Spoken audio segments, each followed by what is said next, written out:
¿Cómo sabes que eres real? Probablemente responderás que porque eres capaz de sentir, o quizá porque eres capaz de pensar. ¿Pero eso realmente asegura que eres real? Si me regalas los siguientes minutos de tu atención y te atreves a entrar por esta puerta, te ofrezco hacerte preguntarte de tu propia existencia, aunque te advierto que no hay vuelta atrás. Y tampoco aseguro que haya salida. Yo soy el Dr. Darkness y esto es la banda magnética. En el final de la temporada 7 de Rick y Morty nos presentan una trama que me recordó bastante al episodio Playtest de Black Mirror. En ambos casos nuestros protagonistas entran en lo que podría ser descrito como una simulación, donde son confrontados con sus más grandes miedos, los cuales empiezan como simples jumpscares, apelando a los miedos más innatos y generales de cualquiera, como monstruos e incluso cosas cotidianas como arañas y fobias comunes.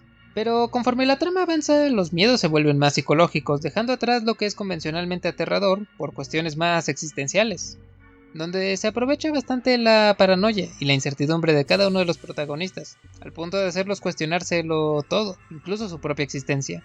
Y es que en cierto punto cada una de las simulaciones entremezcla la realidad con miedos más realistas. En el caso de Black Mirror, esto se ve cuando al jugador lo hace dudar si lo han estafado, antes de hacerle creer que todo ha terminado para confrontarlo con algo a lo que estuvo huyendo, la enfermedad de su madre progresando y luego viviéndola en carne propia. En el caso de Rick y Morty algo similar ocurre mucho antes. Sin embargo, en ambos casos se presenta la incertidumbre de aún estar o no dentro de esta simulación como uno de los mayores miedos, lo cual creo que puede ser acertado. Pero en ese mismo sentido, a diferencia de Black Mirror o Rick y Morty, nosotros no estamos en una serie de televisión donde al final del capítulo todo se resuelve y acaba. O tal vez sí, y no nos hemos dado cuenta. De hecho, ¿cómo estamos tan seguros de que no estamos en algún tipo de simulación? Tanto en Ghost in the Shell de 1995 como en su secuela, se nos presentan antagonistas que son capaces de alterar la percepción de otros personajes. En la primera cinta, insertando falsas memorias a un sujeto, para que actuara de cierto modo. Y en la secuela, poniendo a uno de los protagonistas en un loop mental. Y aunque el segundo caso, el personaje en cuestión se logra liberar de este, en el primer caso dejan al sujeto como algo más siniestro e incluso trágico. Además de que deja la pregunta de si acaso son nuestros recuerdos los que nos hacen ser nosotros, y en caso de perderlos, ¿quiénes seríamos realmente ahora? Lo cual, de cualquier modo, es explorado de una manera un tanto más sutil, pero a la vez más extrema con la mayor Motoko. Y respondido en la secuela al apuntar que nuestro concepto de persona podría requerir expandirse conforme aparezcan nuevas formas de conciencia. Pero a esto quiero regresar más tarde. La verdad es que si fuéramos puestos en una simulación, nos sería bastante difícil salir de esta. O incluso siquiera saberlo, como le evidencia el experimento mental del cerebro en una cubeta, donde se presenta la siguiente situación. Imaginemos un cerebro que existe en un tubo de laboratorio. Este se encuentra conectado a una serie de cables y circuitos que lo proveen de todo tipo de estímulos, de tal modo que el cerebro interpreta una realidad, simulada, pero indistinguible del mundo real. Después de todo, el cerebro en sí no experimenta la realidad en primer lugar, solo interpreta señales tales como las que los ojos y el resto de nuestros órganos perciben y le envían. Así pues, el cerebro no tendría forma de distinguir la realidad de una simulada con las suficientes señales, aunque las generase una computadora. Por supuesto, esto asume la existencia de un cerebro y una realidad en primer lugar. Pero, ¿y si eso no fuera el caso? Otro cerebro famoso sería el de la paradoja del cerebro de Boltzmann, el cual postula que acorde a la segunda ley de la termodinámica, la entropía tiende a incrementar, por lo que deberíamos esperar es un universo caótico.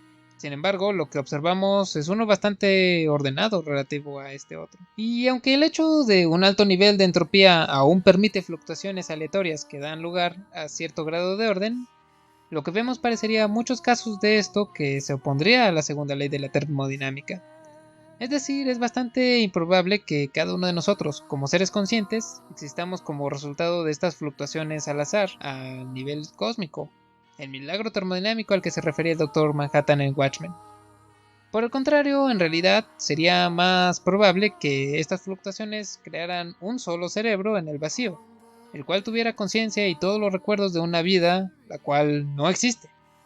Exactamente al mero estilo del cerebro en una cubeta. Pero en vez de estar en un laboratorio, este se encontraría en el vacío de un universo caótico, incapaz de saber que nada de lo que experimenta es real. Entonces, ¿cómo estás seguro de que no eres ese cerebro? No habría forma de saberlo. O tal vez sí. La hipótesis de la simulación propone que podríamos estar viviendo no en la realidad, sino en una simulación, tal cual visto en películas como Matrix, lo cual, aunque un tanto improbable, es posible. Por ejemplo, pensemos en una civilización del futuro la cual quisiera estudiar al universo con una simulación. Con el poder de cómputo adecuado podrían simular lo que nosotros percibimos como nuestra realidad, especialmente si el interés de esta civilización hipotética estuviera enfocado en estudiar a sus antepasados, los cuales seríamos nosotros. O simplemente civilizaciones hipotéticas. En este otro caso, nosotros seríamos un mero experimento. La cuestión está en si esto podría ser un interés, y si dicho poder de cómputo sería posible.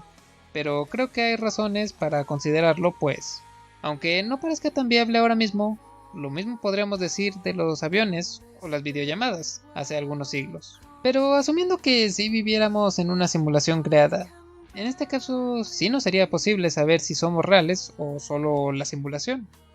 Y eso sería al ver los bordes del universo, o al menos de la simulación, y compararlos con una simulación que nosotros mismos hiciéramos. Pues aún con todo el poder computacional que tuviéramos, seguiríamos teniendo limitaciones, y dicha simulación no podría ser infinita realmente. La mala noticia es que, al menos en este momento, no nos es posible hacer esa simulación, no tenemos la tecnología adecuada, así que solo queda como una hipótesis. Pero ¿realmente importaría? Retomando la conclusión de Ghost in the Shell, quisiera regresar a la idea con un personaje de otra franquicia, Visión, de Marvel. En este caso se trata de no solo un cuerpo artificial, sino también una conciencia artificial, un ser sintético en su totalidad, pero por el cual creo que nos podemos dar cuenta de que nuestra definición de persona puede estar un tanto limitada. Visión se nos presenta como un ser que perfectamente podría considerarse como una persona, pues posee una conciencia igual o incluso superior a la de cualquier humano. Aún así, el dilema del personaje suele recaer en que no es visto como tal por los demás. Al final del día sigue siendo solo una máquina e incluso solo un objeto para los demás, aun cuando podemos ver que posee sentimientos propios. Desafortunadamente no creo que sea tan alejado de lo que pasará cuando lleguemos a la singularidad tecnológica, pero al menos creo que sirve para preguntarnos sobre nuestra propia existencia. ¿Acaso no somos nosotros mismos máquinas biológicas? Si tomamos una postura más determinista, podríamos incluso asegurar que nuestra forma de ser y actuar no es más que una serie de respuestas programadas en nuestra biología. En ese sentido, quizá todos somos NPCs, Non-Playable Characters, como lo propuesto en la teoría NPC, excepto que uno de esos comportamientos predeterminados sería el no darnos cuenta de que todos somos NPCs, y por lo mismo no seríamos capaces de saberlo, o incluso estaríamos ciegamente seguros de que no lo somos, cuando en realidad sí lo somos. Pero eso nos haría menos reales.